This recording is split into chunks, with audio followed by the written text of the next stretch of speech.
Good evening, everybody. How's it going, everybody? That's great. Yeah, good evening. But no, it's actually afternoon, and sorry, I'm looking at everybody. How's it going? Everyone's looking Everybody good. wave. You can see us, hear us. Yeah. We'd love for you guys to turn your cameras on if you could, because we're looking at you right now, and we'd love to see your faces instead of just your names. Awesome. There we go. Even if you think we don't want to see your face, we still want to see it. I mean, even Colin's on Hi, right Martha. now. Hey, Colin, how are you, buddy? Can you share some of that toilet paper or what? Look at that background. Jesus. Holy. All right. So in any case, that's right. So if you don't mind turning your cameras on, that would be great. We'd love to see you because, again, and we're going to give you a little demo of how we're doing this right now, but we can actually see, about 100 people that are on at the same time in real time. So we can see you, we can interact with you. I know that you're seeing us right now. So I'll just start with introductions. My name is Elliot Kravetz. I'm from EJ Entertainment. I'm Terry Holdershaw from Scotia Events. And basically we're here to introduce our basically virtual event space. Terry and I have been working together for a few years. And we've sort of worked together on different types of events. Terry, of course, more focused on production. Myself doing more of the smaller to medium-sized production as well as entertainment, which has been our big focus. And we just basically decided that during this whole, COVID thing that we're dealing with, that we're putting our resources together. And we've created this space, which, like I said, we will give you a tour of. And we can host all kinds of different events here. We have a stage. As you can see, all of the tech requirements are here. Full microphone capability. I'm going to go into the tech room right now, so we'll hand it over to Elliot to go on the tour and guide you through there, and I'll be in and out. We'd love to hear you in the chat, and again, the cameras on would be awesome. Yeah. So basically we have put this all together. We've got a multi-camera capability here. We have 3 cameras on right now, and you'll see us going through that. All kinds of picture-in-picture effects. We can take call-ins, keynote speakers, run PowerPoints, video rolls, as you just saw before, of Woody doing his thing. Woody actually did a live presentation here last week that we streamed. And that's kind of the whole thing that we're trying to let everybody know that we can do here is we are capable of streaming to multiple formats at the same time, whether it be Facebook Live, Instagram, if you want to go to a private host. A lot of entertainers are asking us to go to their Twitch accounts. That's become very popular now as well as others. So we're capable of doing all that. We're capable of doing it in at the same time. And we're capable of managing all of that for you, and we have an abundance of bandwidth here to make sure that everything goes out in top-notch quality. So what else can I tell you? Essentially, I think we're getting ready to do the tour, and you'll probably see some of the crew because we're going to be moving some stuff around. So it's going to be kind of off the cuff, and that's kind of the way I like it. So we're not overly scripted here. And we're going to obviously open up to Q&A, and we're also going to put a poll up. Zoom has this capability, and we've decided to utilize it. So the poll that's going up is, what best describes your experience with virtual events? Okay, and there's a couple things, and we'd love your feedback on this. And that's kind of the thing that we're kind of messing with right now is we've had so much interest, especially with the way that COVID-19's pushed our industry. I feel like it's really pushed it forward in terms of this whole space. And we're, learning at the same time as to what clients really want, because I think a lot of clients are also confused about what they want because streaming has become kind of like a catchphrase. People don't necessarily know what it takes or how they should do it. So with that in mind, I think I'm going to call Patrick in here. And he's going to help me out with the virtual tour. Here he comes. The poll results are also up right now. Thanks for those that already you guys are participated fast. in it. All right, so hey, good news, everybody. no one is not interested in hosting a virtual event, which is great. Lots of people have attended, thinking about having a virtual event. Yeah, and you see how that's a big percentage where I am thinking of holding a virtual event. I think there's a little bit of fear about that. Terry, you can chime in if you want as well. Terry's actually in our he's in our control room right now. We do have a camera on him, which we will show you very shortly as well. But a lot of people are thinking about hosting a virtual events. People are saying, hey, do we hang in? Do we, how long is this going to last? I mean, we're going to hear from some great keynotes very shortly, both Todd and Jennifer. But I think this is lasting quite a while, and I think that we all sort of have to take the step into this, and I think we all have to help each other as well, which is partially, and we'll get into that a little bit more too. Partially what we're after as well. We're here to help because we feel there's a lot of small businesses and medium-sized businesses that don't have the ability to do what we've done here. And we really want to help them out because it helps everybody, and everybody can be a winner in the end. So that's really what Terry and I are after. And we've got a great crew here. And in sort of putting this together, our crew has basically been working around the clock, putting up all kinds of stuff.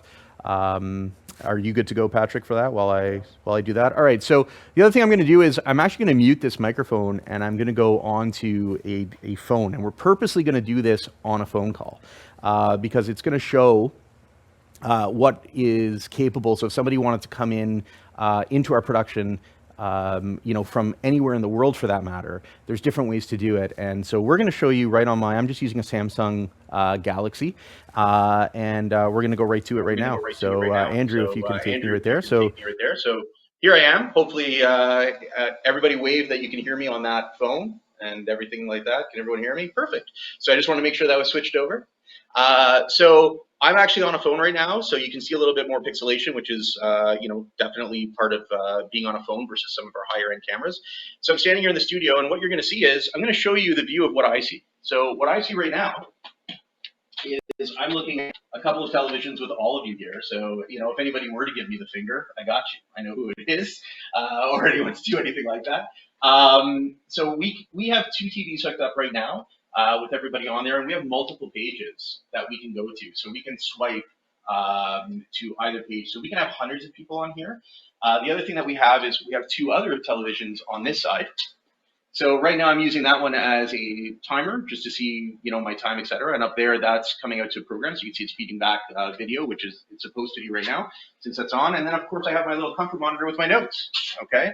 So anybody that comes in here now, we have the ability, because if you look up, you'll see that we've got a full box truss in the ceiling that we put up with all kinds of lighting, and I'm sure that's getting in everyone's faces and eyes. Sorry about that. But essentially what we're able to do is we can hang more televisions, we could hang more lighting, we can hang anything you want in terms of boundary microphones. We've actually had dance competition come in here and do solos. Because obviously social distancing is a big thing. We take it very seriously. And I'm also going to show you kind of how we take people in and out of the studio. So with that, I feel like I'm on an episode of Cribs right now. So let's go. All right. I'm not going to show you what's in my fridge, though. I'm not showing the fridge.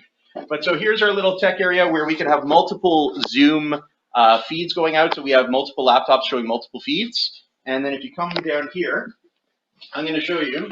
We're entering the office area right now, and if you take a look right there, perfectly social distance in our control room. You've got Terry and Andrew over there, who hates to be seen on camera, and he's managing. Andrew's managing our video right now. Terry's managing our audio. And as you walk, we've got some extra offices. There's actually two offices. This one's kind of messy at the moment, but this is going to be utilized for anyone that comes in that needs to do a little bit of work. We've got printers available. So if you're printing off a script or any PowerPoint slides or anything like that, you'll be able to do that here comfortably. Now, come on upstairs. I'm going to show you guys upstairs, which we sort of, here, let's go upstairs first.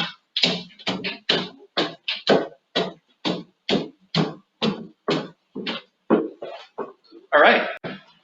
So we call this place jokingly the condo.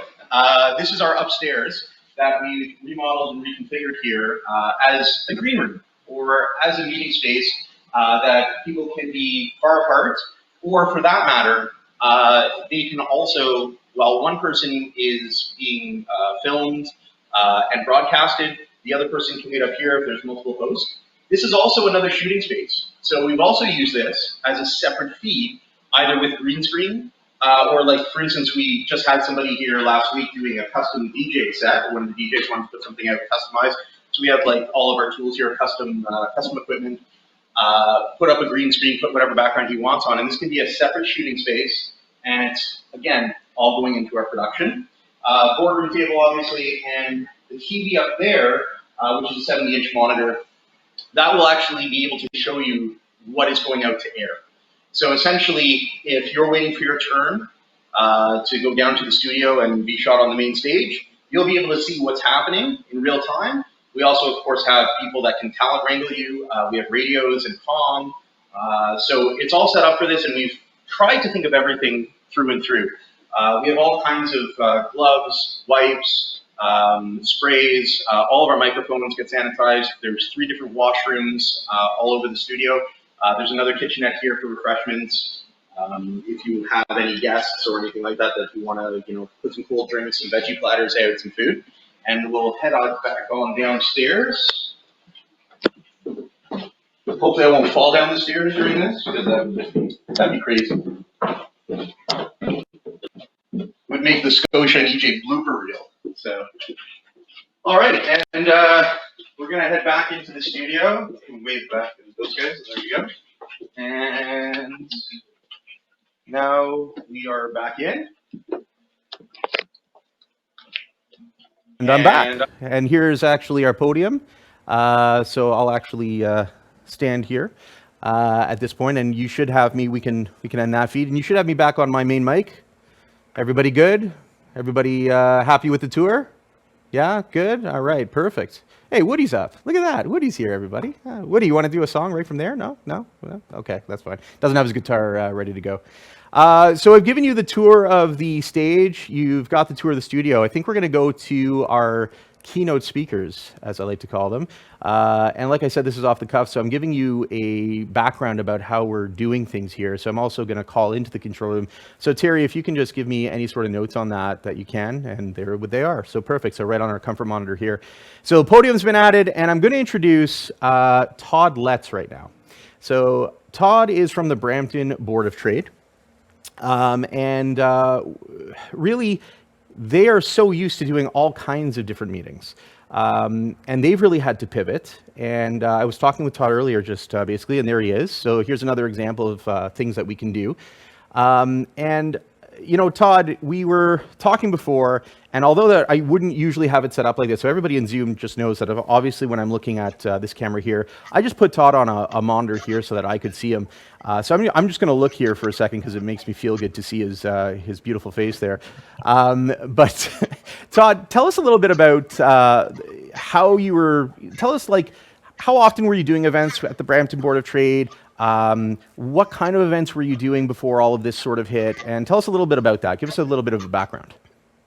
Wow, thank you very much, Elliot, and thanks to you and to Terry for the invite today. And let's say thanks to Woody Woodrow as well. Yeah, right? Starving. Absolutely. Give a round of applause to Woody there. Let's see some claps in your Zoom reactions there.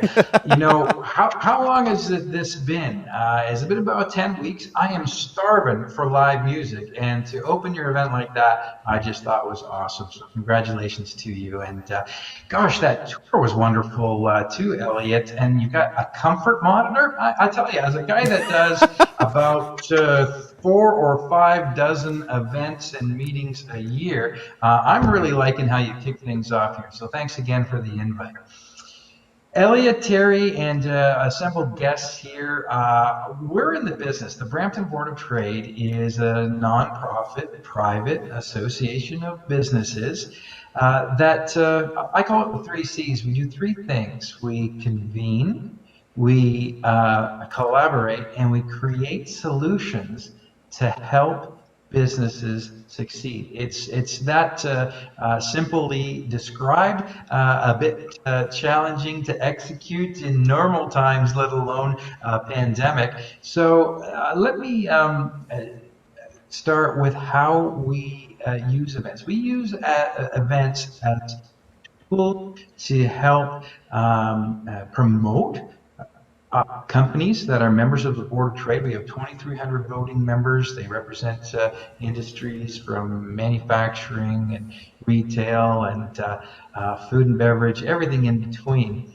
So we're there to help promote their business. We're there to help advocate on their behalf and also bring awareness, better awareness of their community to them. We're there to connect businesses, and we're there to empower them through various ways of getting them together to share stories, benchmark, etc. And we're there to recognize the achievements of our member companies as well. So the types of events that we do are award shows. We do something called View from the Top, which is like a breakfast meeting. We do State of the City, where we have the head of the private sector, the chair of the Brampton Board of Trade, and the mayor of Brampton from the public sector give a forecast, State of the City. And you can imagine, those are just some examples, in addition to many other events that you may have participated in with the Board of Trade, like a business after hours, for example. So you can imagine when May 13th came around, when the following week we had, the province basically said no more convening, no more in-person meetings. So we had to pivot really quickly. And when there are times of particular disruption, and this is a big one, I've always found it helpful to go back to our brand promise. And the first of the five things in our brand promise is customer centric. So we quickly said, let's go to the customer. Let's find out what our members need. So we set up a quick 2-minute poll. Tell us how pandemic restrictions are impacting you. What's happening to your revenue? Where do you think we should focus our efforts, our advocacy efforts. We set up a resource page so that businesses could quickly, at bramptonbot.com/COVID-19, find the resources that they're looking for. And we found, I find if you ask your customers the right questions, you will find the solutions to what type of events, what type of virtual events we should be doing. So what came out of that was our expert webinar series. And within the first, within the first 10 days, we established quick hit 30-minute, really the content is about 20 minutes, interviews with experts that could help our customers with the things that they were dealing with, cash flow, laying off staff, understanding government programs, et cetera, et cetera. All of that came from the initial step, which was talking, listening to our customers. And as the 10 weeks have unfolded, I should give you a little bit of background on I guess we're in week 10 now. In the first 9 weeks, we did 23 of these expert interviews. We would get an average take up at the time, 1 o'clock in the afternoon, of maybe a dozen, 2 dozen. But within a few hours, in the hundreds, and combined, we've reached over 62,000 views of these quick hit expert seminars. So we were really happy with that. Of course, we have to find a way to continue to engage companies, and there are some issues that just don't come out in a survey. So we set up 2 engagement virtual events as well. We pivoted our in-person business after hours into Wake Up Wednesdays. So at 8 a.m., you can tune in to bramptonbot.com, Wake Up Wednesday, and it's an opportunity for both our members and prospective businesses that are interested in our services and our networks, etc., to meet other people, but also bring problems, challenges forward. We go into a deeper dive with our second engagement opportunity, which is Fridays at 10 o'clock. Now, we had an in-person event called Tea with Todd. It was an opportunity for a dozen businesses to meet with me over a cup of Tea by Daniel tea. If you know Brampton, you know Tea by Daniel. He's a local celebrity, and it was an opportunity to talk specifically, do a deeper dive into some of the issues that you're facing, some of the opportunities that you're thinking about, but you need a little bit more encouragement. An opportunity for us to connect you with people that can help you accelerate that plan or be a sounding board for you. So we pivoted that virtually into our 10 o'clock coffee check-in. And again, we do just that, and we're able to do it through the Zoom video platform. So these in-person restrictions have just helped us to be a little bit more creative. And looking forward, we did postpone one of our major events, and that's our Business Excellence Awards. It was to occur in May. We were uncertain, like many of us here, was this a 10-week event, this pandemic? Was it a 30-week? As the days and weeks evolved, we learned that, well, to your earlier question, Elliot, this looks like this is a long-term reality that we're going to have in terms of restrictions on the number of people that come together. So we both moved our Excellence Awards to October and made a decision to go virtual. And looking forward, our plan is to have our next in-person event in February of next year. Yeah. And we anticipate that we will still be under physical distancing restrictions. And our February event will be that State of the City event. We've booked a bigger venue so that we can have fewer people at tables to allow appropriate physical distancing. We'll make some changes in how food is served or picked up by our guests.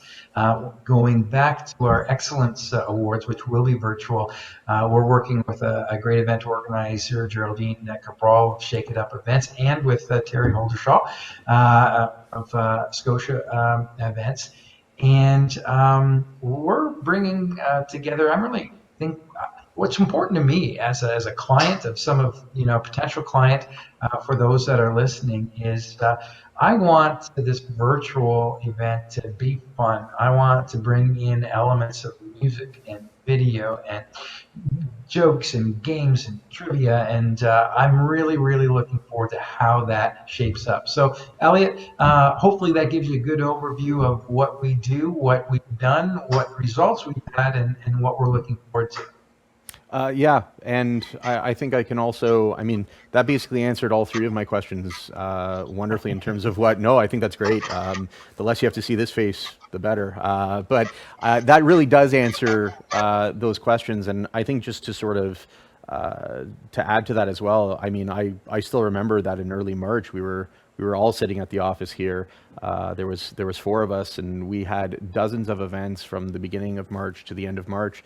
And we were all sitting there, and they announced the 2-week extension of March break at the time, and we all came out of our offices here, as you saw when I walked down. And we were all like, yeah, so guess I'll see you in 2 weeks.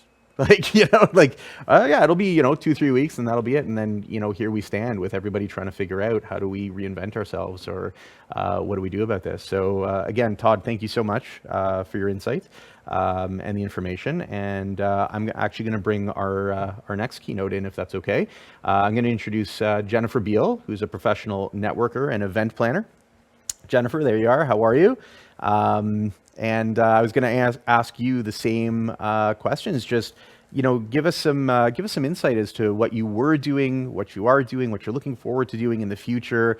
I mean, as someone that's doing all of these networking events and planning, you're reliant on people coming together and talking to each other and doing all that. So the floor is yours, and I look forward to hearing. Okay, well, thank you so much, Elliot and Terry, for inviting me in here today. I love what you're doing. This is different. I have not experienced anything quite like this yet. Hi, everybody. It's so good to be with you, and I miss you all. I love live events. I'm produced two of the largest business networking events in the city, or in the Toronto area, live ones. And when COVID-19 era came upon us, all of that changed. And so I pivoted fast. What I've seen is everybody is still hungry for connection and being part of events, and going virtual with all the great technology that we have has made this possible, which has been a very good thing. So here I am right now with my summer event, which is the middle of August, where I usually get about 1,000 people coming out to a live event in a venue. Not able to do that this year. And I've been watching to see what other people are doing on their events to get some ideas about what the platforms are, what technology to be using. And so I can speak to Elliot if you want. We can talk a little bit about what I've seen that I think is working really well, and what I've seen that's maybe not working so well, and make some recommendations for the people who are watching right now, who are going to do some live events, what they could be thinking about to include in their virtual events when they're doing them. Perfect. To make sure that it's a really great experience for the people that attend. Perfect. And I know that you and again, I'll sort of let you speak if you like, just off the cuff. I don't have to ask you anything direct. I know that you have a little presentation with a couple of slides. And I'd love to hear, and I'm sure everybody would love to hear, about what you feel are kind of the do's and don'ts of doing these virtual events and these virtual networking events, and just how to make it better overall. Okay, thank you. So Terry, if you would pop up the first slide, that would be really great. I want to say the first thing to everybody out there is that the actual same principles, best practices of live in-person events needs to transfer over to doing virtual events. And for me, these are the two things that you need to keep in mind, is that when people come to your event, they have a need that needs to be met. And you need to understand what that need is when you're planning your event, so that your event's going to fulfill that. And what I know that people attending event want is something specific. And the best way to get that across to them is to create an experience where they transform at your event. So they come to your event one way, they have this whole experience, and when they leave, they're better. They're changed. Things are better for them, and they got what they came for. And then you've had a successful event. So that hasn't changed. Whether you're doing live events or you're doing virtual events, you need to have this component in what you do. Now, there are a lot of formats that you can do online, and it depends on the platform that you have. Elliot and Terry, I love what you're creating here, the way you're taking all the tech off my plate. I'm able to, just show up and do all of this. And I think for virtual event producers, this is a really good idea to be able to stay engaged fully without having to worry about, is your technology working, or are you being dropped, or can people hear properly, or whatever. Really good to have a team behind you helping you with all of that. And then you can use a number of different formats, the same as like what you would in a live event. Maybe you have hosted roundtables. We're calling them V-notes now, not keynotes, V-notes. You can bring in some speakers to do motivational, inspirational kind of talks, entertainment. Those all still will work on virtual. And you can also do breakout sessions. And what I've been noticing for some of the platforms, like the different platforms that are out there, all have pros and cons to them. And before you do your event, you need to look at each of them and make sure they're going to be supportive of what you want to accomplish through your event, for getting this experience that people will enjoy. And, you know, when I've been on some of the Zoom events, it just seems to be crazy with all these people there, and they're putting so much into the chat box, and it's noisy, and somebody's presenting, and there's just too much happening going on. But then Zoom also can allow you to have a great experience with people by having some breakouts. So you can have breakout rooms where people go. And my recommendation for when you do those breakout rooms is make sure that it's a type of, like, a number where people can interact with each other and get to know each other. Because one of the second things that's really important in your event is that people go to live events to not just learn and not just have a transformative experience, but they also go to make connections. And so when you're doing a virtual event, keep in mind, you want a component where people can meet other people. And when it's just large and noisy and there's a chat box and people are popping their information out of context, and then you're telling people, you know, they can download that chat box and do it, I think a lot of opportunities are going to be missed for people. And so you can find ways by having smaller breakouts with time where people can meet each other and exchange the information right in real time, as opposed to having to follow up afterward, you know, because, well, then they get distracted with something else. And, you know, that's just what happens when you exchange business cards and all that bad stuff. So best practices are experience. Make sure that you are creating an event where there's a transformative experience. It's not just people talking and educating, that there are some components that are interactive. In my events that I've been doing, I started the virtual hot traffic expert series. I've been interviewing some of the world's leaders in how you can make money virtually. And in all of that, what we did to make it interactive is that we opened it up for questions. So there's a Q&A in Zoom. That's what the platform we've been using. And then I would moderate that, and the speaker would handle answering the questions and also making their presentation. That's worked fantastically well. Very high interactivity, great testimonials coming in off of it. And over the past 2 months, I have, I think, about 1,200 people that are now tracking with those when we do those webinar series for the education. And making sure that people are meeting each other, provide like a format for them that makes it really, like, put a lot of thought into that, because an event is not just learning. It's also about being able to connect with other people and build relationships with them. So you have to consider that as well. And then the final thing I'll say about platforms is just select a platform that's going to support the type of sessions that are going to help your attendees get what they come for, what they're paying money for, you know, if you're charging for it or if they're spending their time. And they need to be simple for your entire team to use as well, nothing too complicated. I've been as a speaker on some platforms, I just thought it was just way too complicated for me and everybody else to use, a huge learning curve. I would just keep it simple, or if you're going more complicated, hire a team like Terry and Elliot to come in and manage it for you so you don't have to worry about that. And also make sure that you're getting good support from the platform itself. So it does require a lot of upfront planning and research and looking for all the great things that are out there. But when you keep in mind the outcome that you want from your event, I think everything else will just sort of start to fall in place for everybody. And for anybody that's watching right now, if you are going to be doing a virtual event, or you are doing virtual events and you'd love some inputs, just another pair of eyes on what you're doing and some insights from what I've been learning from attending a lot of events internationally and locally around here, as well as producing my own virtually, then Terry, can you just pop up my contact information again?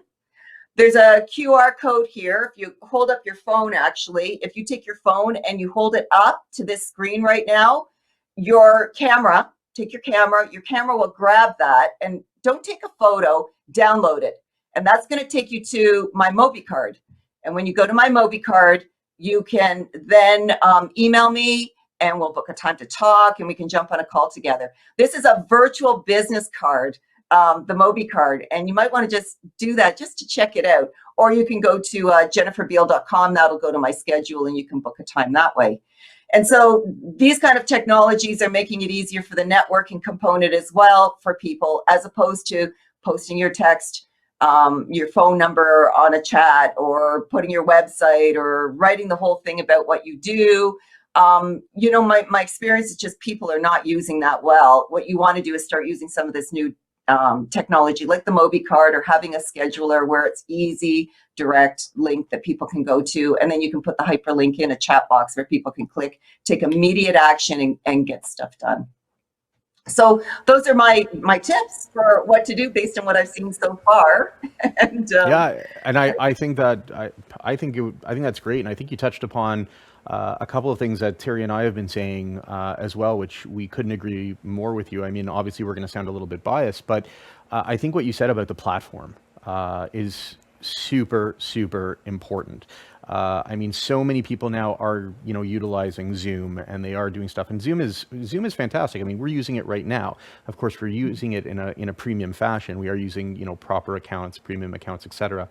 And when you take that tech part of it away from a lot of people, like you were mentioning, like a lot of keynotes, it's usually appreciated from them, and it's usually just such a welcome experience.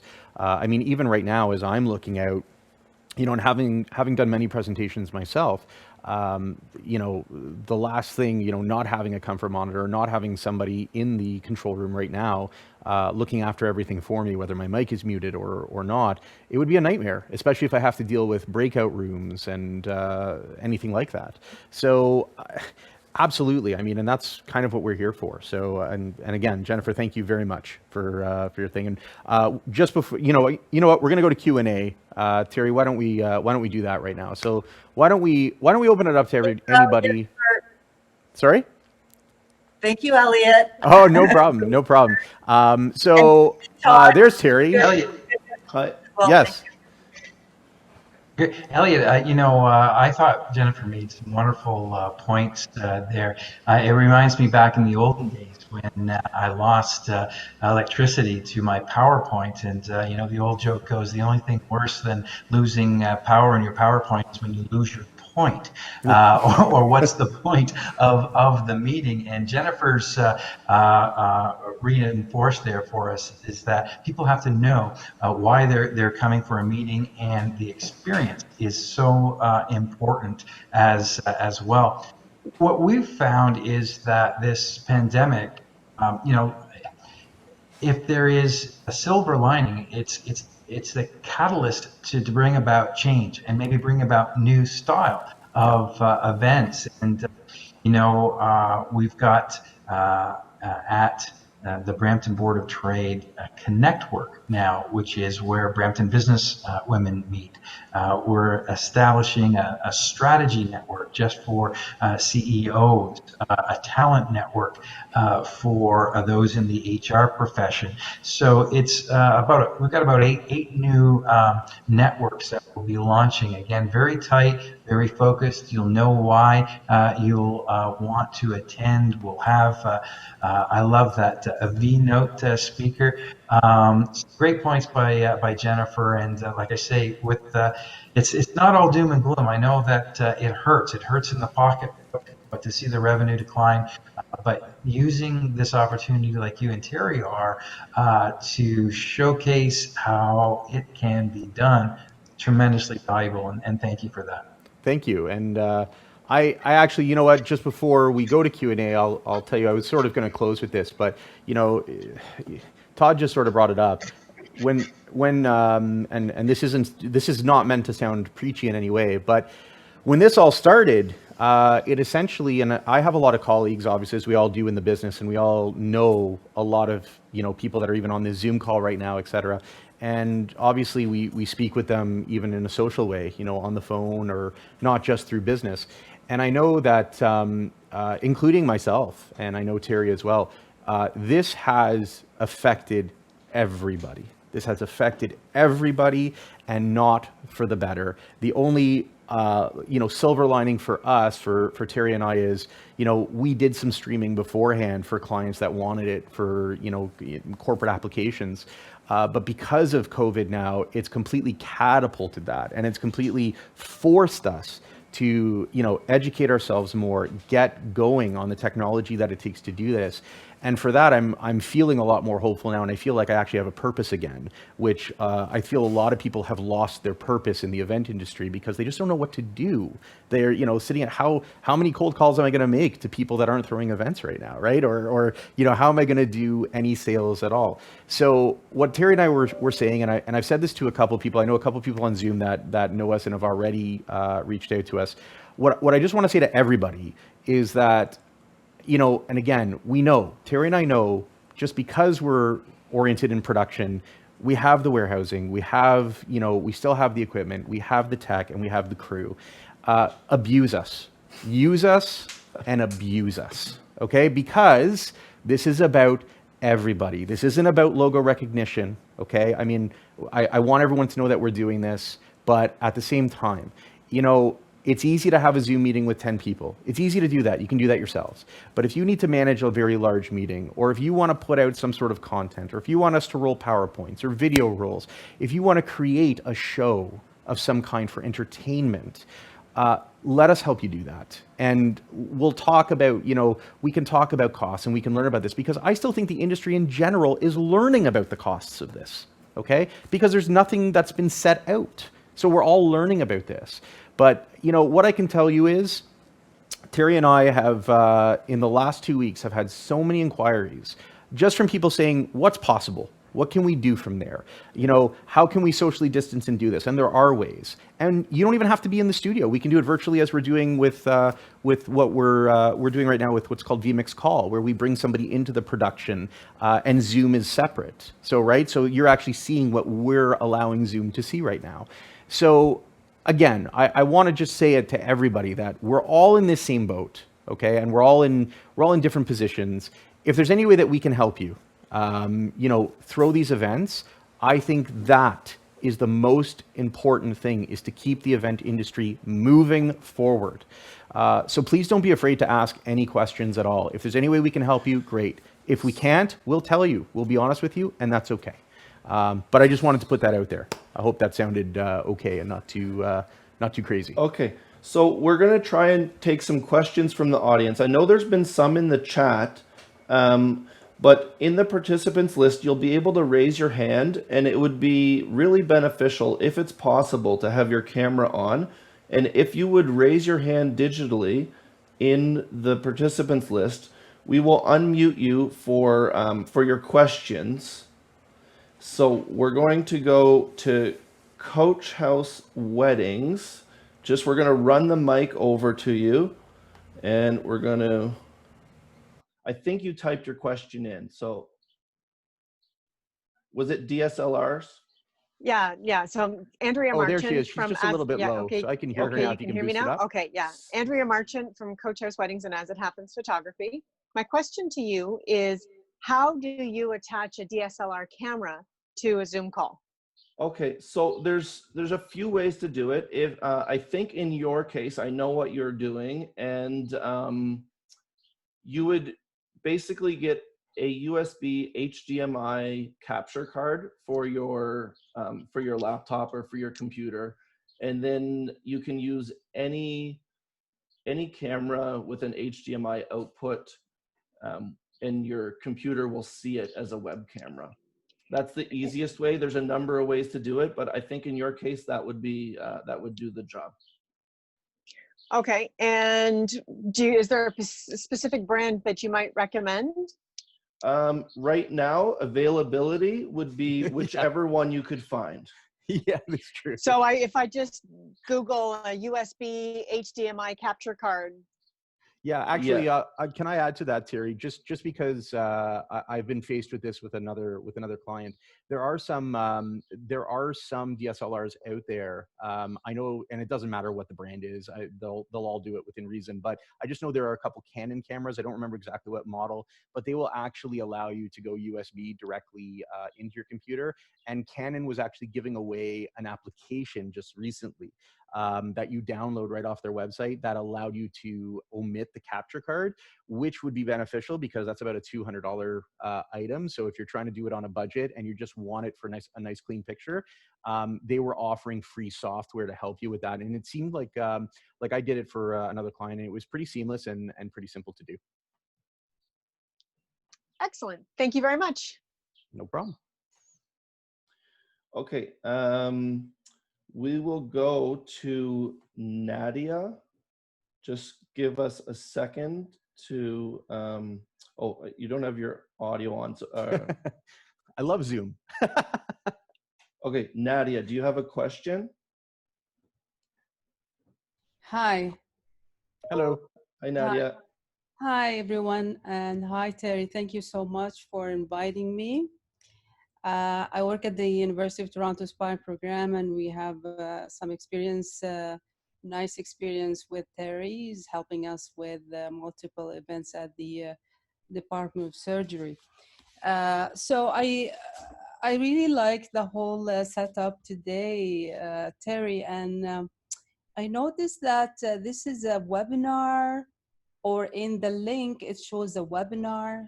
However, the layout, it looks like it's a Zoom meeting. This is a Zoom meeting, yes. This is a Zoom meeting, and there was a registration to join. Yes. So I thought, like, I was under the impression when it's a web in the link, it means a webinar. So it's great to know that it's not necessarily. Now, I noticed that the setup, the layout, that you have a control on having multiple video thumbnails in one speaker screen. How could you manage that? Because the reason I'm asking is some of our meetings, we will be having interaction between remote faculty that is giving the presentation and the classroom where we're having the fellows, you know, social distance, and they may have questions, and we may have interaction between both. So we need camera.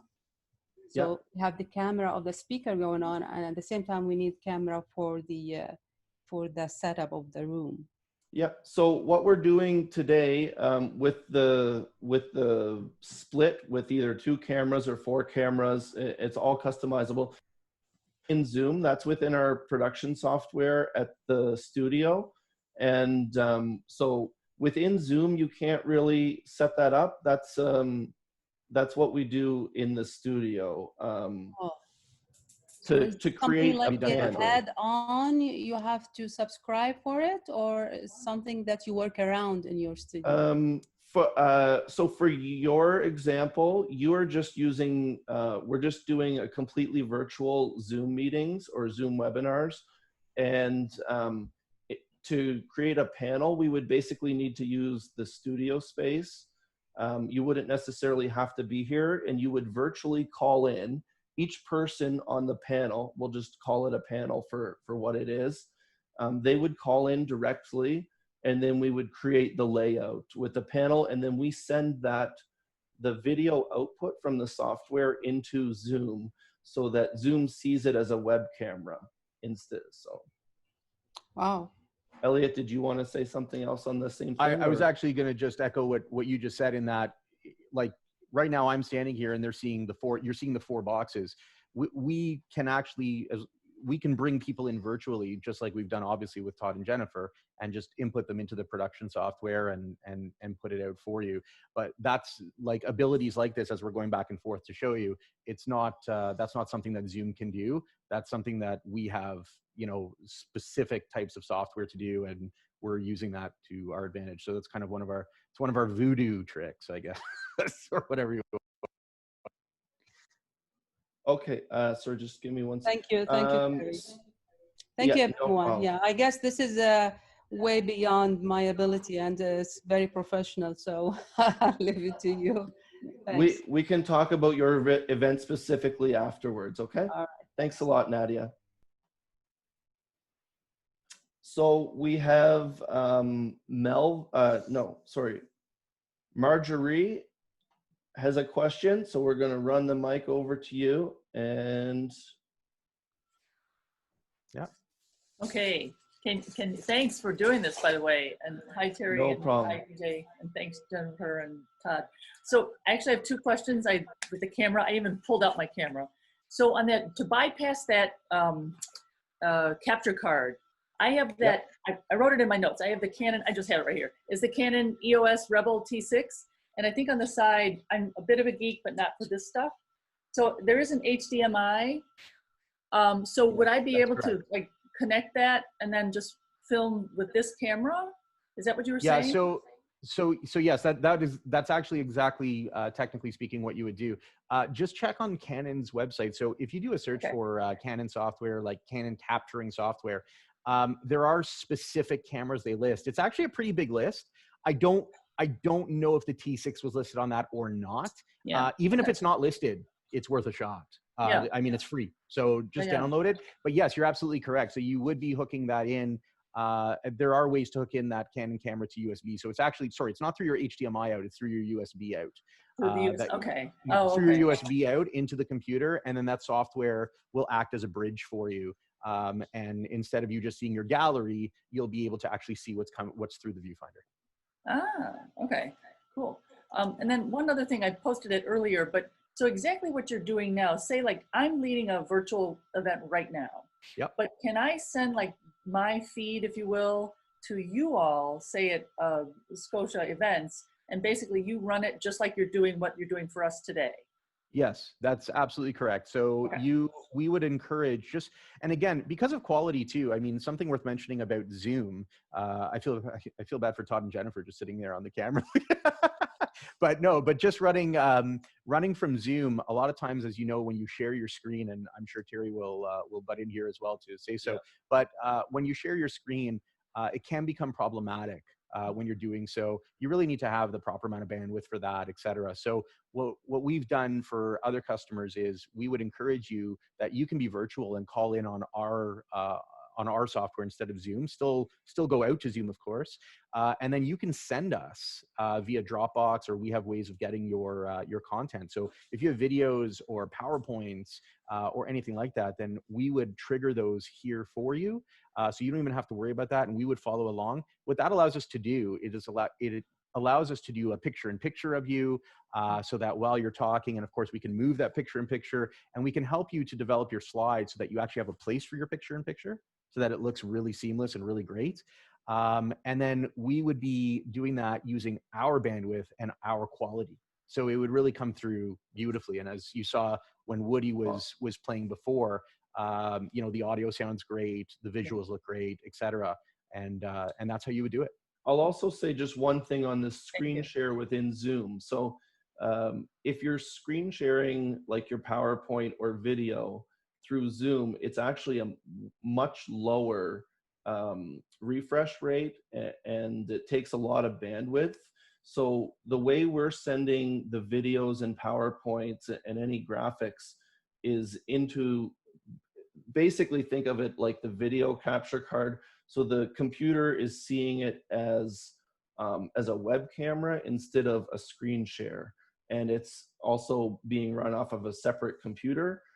So we free up a lot of bandwidth and refresh rates, to be technical on that.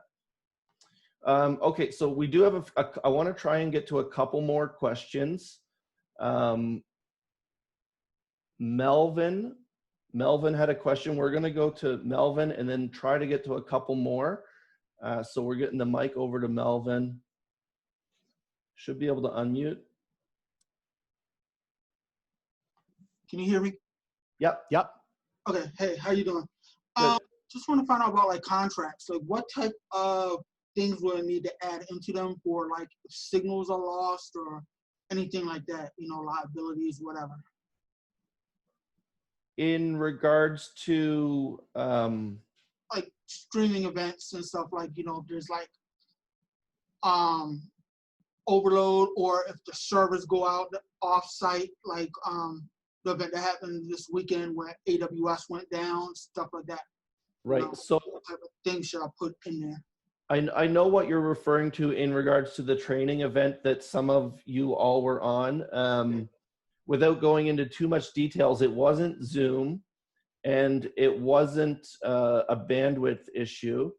The issue was the event was hosted on a dashboard website, and they actually did have really good server setup in place, but as with anything on the internet, servers can go down.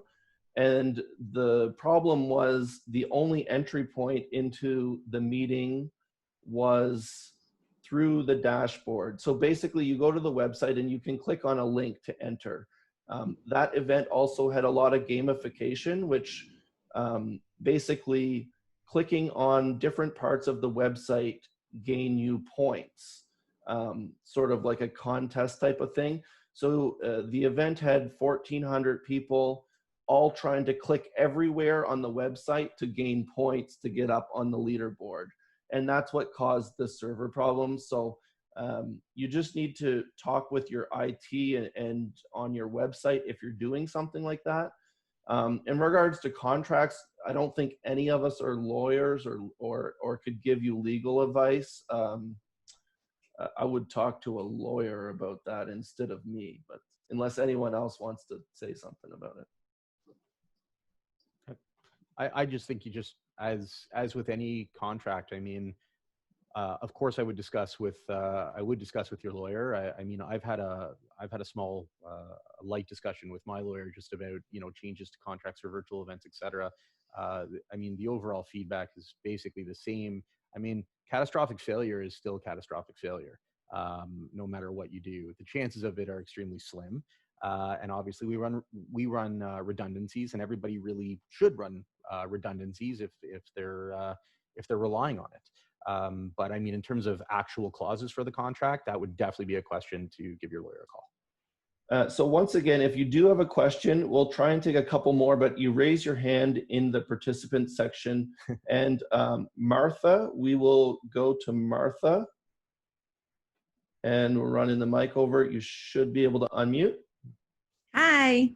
Hi, how are you? I have a question about, we are putting on a Christian conference in October, and we want to do, you know, some intro music and worship music. How does music and licensing, like how would somebody be prepared for that when running an event? Like to make sure Did you email me about this? I didn't. Okay, it's something similar then. Okay. Okay.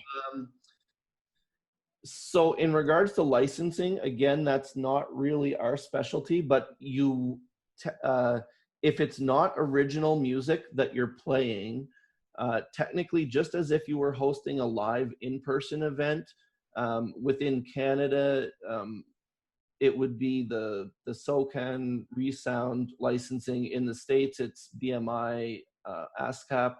So the best suggestion I would tell you would be to inquire with them about what, and yes, Kristen, sorry, I did see, it is now just recently the In Tandem website, which combines Resound and SOCAN. So I would just inquire with your local music licensing. If I don't know exactly where you are, but look up their websites. And the main thing would be ask about streaming. They'll probably want to know approximately how many people and if you're charging and how much the gross profit is, and they'll base the fee off of that. Okay, thank you. Okay, so I know Todd and Jennifer, you guys are just kind of sitting there, but if there are any questions for them. Oh, Todd has a question. Oh, okay, Todd? I just wondered, is it time for Todd's top 3 tips for Zoom Challenge CEOs? Yeah, sure. When is it not time for that? You know, I've learned a few. Thought it would be helpful for your viewers when, you know, they have clients that may feel nervous or anxious about using video conferencing platforms. I know that the first thing is, you know, whoever's speaking, I had this happen once. Zoom just booted me out. and we didn't really have a what if scenario at that time. So, you know, I just kind of had to use my own wits. I went back into Zoom, but the audio still wasn't there. And I was clicking mute and unmute and everything. Apparently, just to the left of bottom left-hand corner of Zoom, there's a join audio that came up as well. So I guess my tip to those event planners are out there is to have a little what if prep with your talent, and if they were to be kicked out, they'd know how to get back in.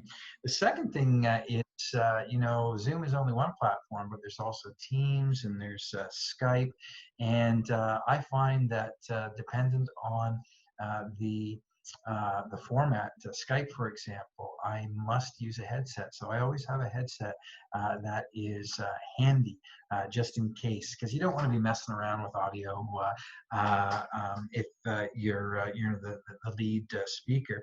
And the last one I'll just leave for your viewers is, you know, in Zoom, in the top right-hand corner, there's 3 dots. I learned that has a name. It's called the ellipsis. And one of the functions of the ellipsis is that you can capture the chat. You can capture the chat so that you can refer to it later, some of the learning, some of the questions, some of the contacts, etc. But you know, when you're in the private chat rooms, or if you're in the plenary and you do a private message to somebody, and then folks want to download the chat, guess what? The private chat comes with it as well. Just a little tip that you don't want to learn the hard way. Hopefully that was helpful. Well, yeah. So it sounds to me like you did learn the hard way. So. Okay, so let's do. I do want to. Hopefully, you guys are okay with it. We are going to try doing a breakout, but let's go to one more question. Ken, if you still have a question, we're going to run the mic over to you, and you should be able to unmute. Hello. I'm Ken from Philadelphia. We do live science, educational, entertainment experiences. And I had both a production question for you guys and a quick tech question. The quick tech is, how are you feeding one video feed into multiple Zoom rooms? Is there a simple solution for that? I can answer that. We're not doing that today, but we do definitely have that capability.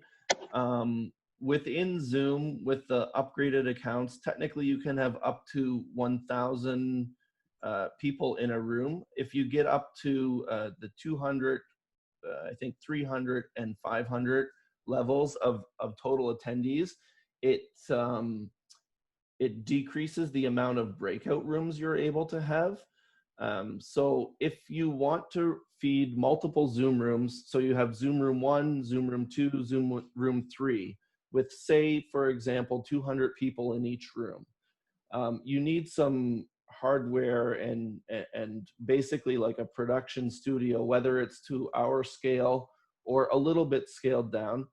But you need to take your cameras and your content, feed that into a video switcher or a video production software, and then you feed the output, your main output of your production software, into each of the Zoom rooms. So that could be by a video capture card on each Zoom room computer, or it could be over NDI if you're using a production software with that technology. There's a number of ways. That's basically the rough overview. And then audio has to be the same way, except you have to have a separate audio feed to each Zoom room. Think of it as a monitor for musicians. You need to send everything except for the audio from that Zoom call back to each Zoom room. I hope that's not too complicated of an answer.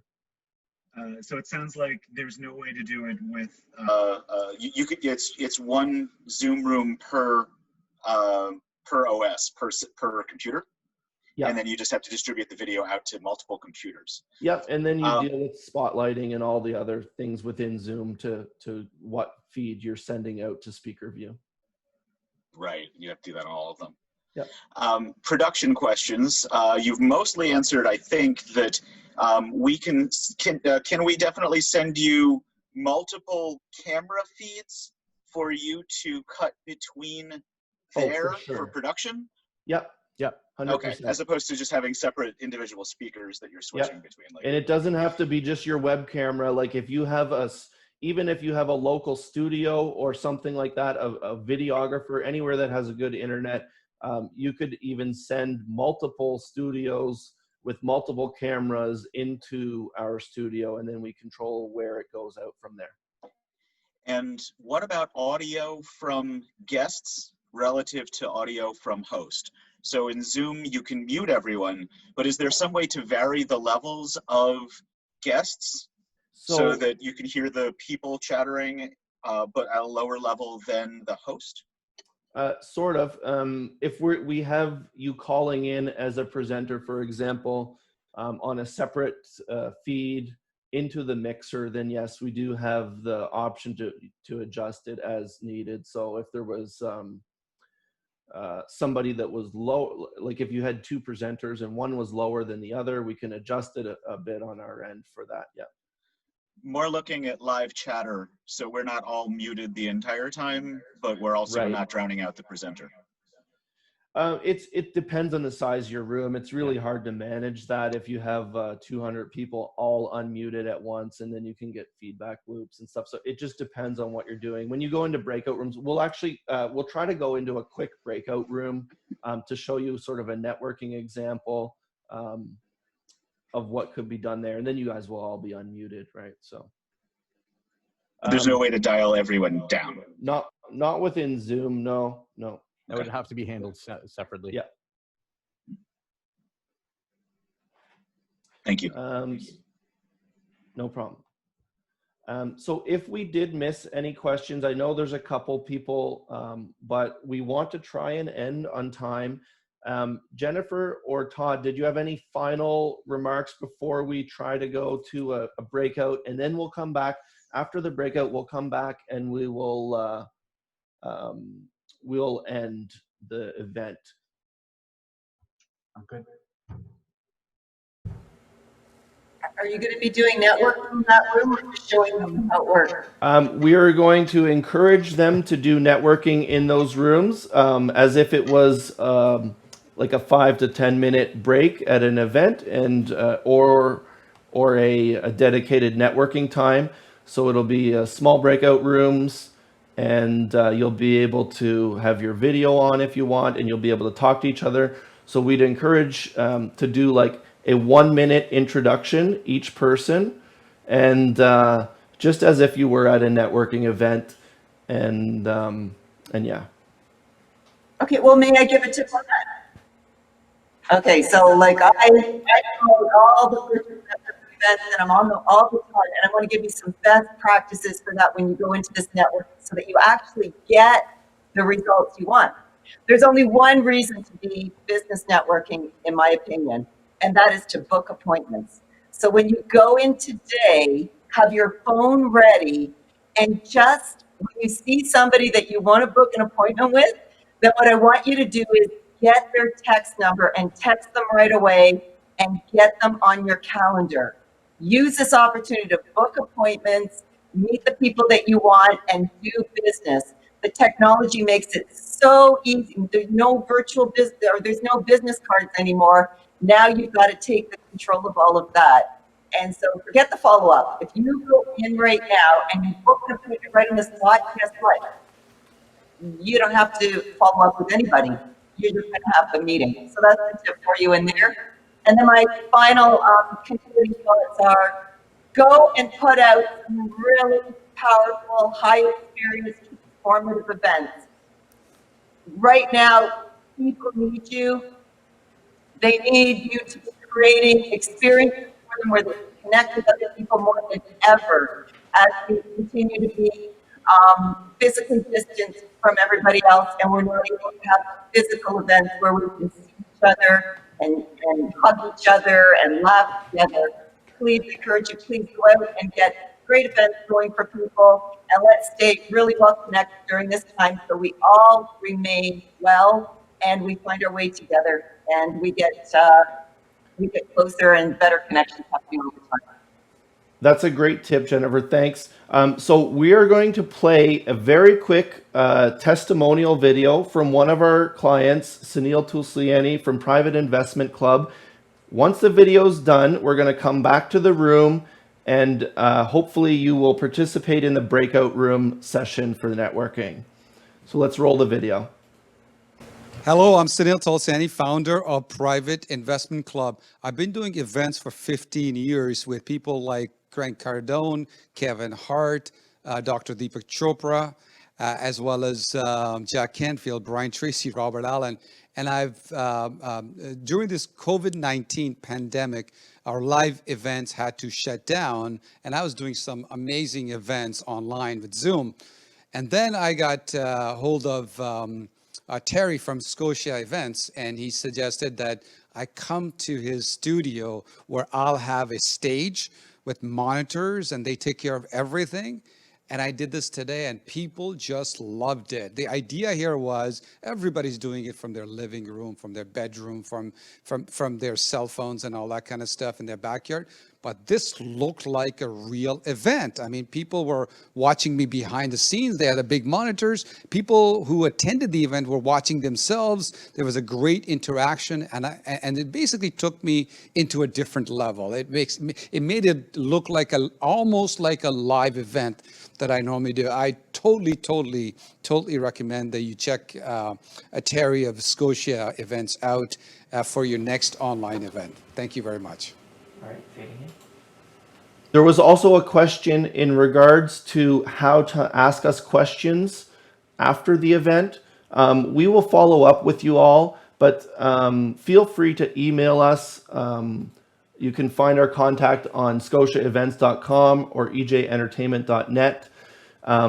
So we are going to go to breakouts for 5 minutes. And again, 1 minute introduction for each person. So you should be coming back into the main room now. There's still some people coming back. We'll wait for them. Just getting everybody back from the breakout rooms. I think we have pretty much everyone back. So we'd like to thank everybody for joining us, and we're going to hand it over to Elliot to close out. Hey, all right, so everyone's back. We're all good. There isn't much more to say. Thank you, everybody, for joining us today. Obviously, we're excited for things to come, and if there's anything that we can help anybody out with, any questions at all, you have our email. You can always pick up the phone and call. We're here, and it doesn't matter if you have small events, large events, anything like that. Just let us know how we can help, and I think that's a wrap, guys. So on behalf of myself, Elliot from EJ, Terry from Scotia, our crew in the back, Andrew and Patrick, everybody have a great day, and hopefully we'll see you on a future event soon.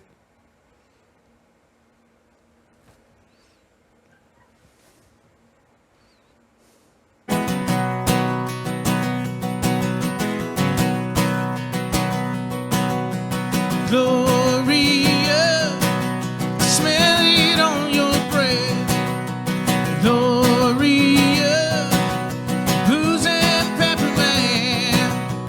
Gloria, no one said enough is enough.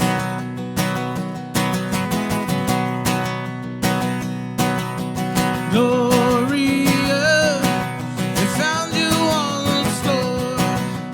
Gloria, the hand was signed to yours. Gloria, you finally see enough is enough.